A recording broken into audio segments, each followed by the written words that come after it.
সুপ্রিয় শিক্ষার্থীবৃন্দ, আশা করি তোমরা সকলে খুব ভালো আছো। তো তোমরা থাম্বনেল দেখে চিনতে পারছো যে আজকে আমরা কোন অধ্যায়টি নিয়ে আলোচনা করবো। স্টাডি উইথ সূর্যোদয় চ্যানেলের পক্ষ থেকে সবাইকে স্বাগত। তো দেখো, আজকে অষ্টম অধ্যায়ের সুপার সাজেশন, ষষ্ঠ অধ্যায় পরমাণুর গঠন, এই অধ্যায়ের সাজেশন নিয়ে আলোচনা করি।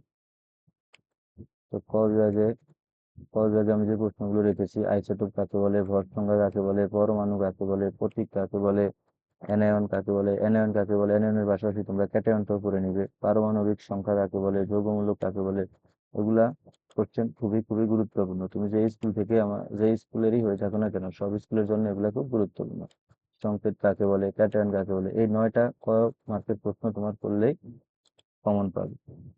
তারপর দেখো, খ বিভাগের জন্য আমি যে প্রশ্নগুলো রেখেছি, চিকিৎসা ক্ষেত্রে আইসোটোপের ব্যবহার লিখো, পরমাণুর পরমাণুর নিষ্ক্রিয়তা, নিষ্ক্রিয়তা বলতে কি বোঝায়, একটু ভুলেছে, পরমাণুর নিষ্ক্রিয়তা বলতে কি বোঝাবে, পরমাণুর নিষ্ক্রিয়তা বলতে কি বোঝাবে। আইসোটোপের ভরের ভিন্নতা রয়েছে, ব্যাখ্যা করো। আইসোটোপের ভরের ভিন্নতা রয়েছে, ব্যাখ্যা করো। সোডিয়ামের ভর সংখ্যা 23 বলতে কি বোঝায়, ওই যে ভর সংখ্যার যে সূত্রটা, ওটা এখানে ব্যবহার করতে হবে। 2n² বলতে কি বোঝায়, প্রত্যেকটি কক্ষপথে ইলেকট্রন ধারণ ক্ষমতা আমরা কি দিয়ে, কোন সূত্র দিয়ে ইউজ করি, 2n², ওই সূত্রটা নিয়ে আলোচনা করতে হবে। পরমাণু কখন চার্জ নিরপেক্ষ হয়, বর্ণনা করো। ম্যাগনেসিয়ামের পারমাণবিক সংখ্যা 12, ব্যাখ্যা করো। পরমাণুর চার্জ নিরপেক্ষতা ব্যাখ্যা করো। এগুলা থেকে খ মার্কের কোশ্চেন তোমরা কমন পাবে, সৃজনশীলের ক্ষেত্রেও কমন পাবে, সংক্ষিপ্ত প্রশ্নের ক্ষেত্রেও কমন পাবে। হাইড্রোজেনের আইসোটোপ 3টি বর্ণনা করে, এটা খুব গুরুত্বপূর্ণ কোশ্চেন।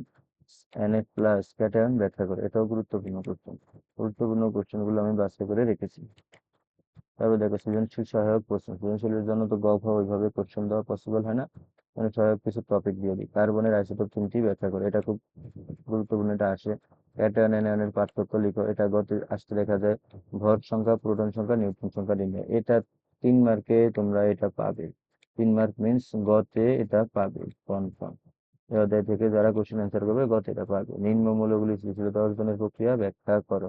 স্থিতিশীলতা অর্জনের প্রক্রিয়া মিনস এটার স্থিতিশীলতা অর্জনের প্রক্রিয়া মিনস হচ্ছে এটার ব্যাখ্যা। এটা অবশ্যই অবশ্যই তোমাদের জন্য খুবই গুরুত্বপূর্ণ। আজকের জন্য এই পর্যন্ত।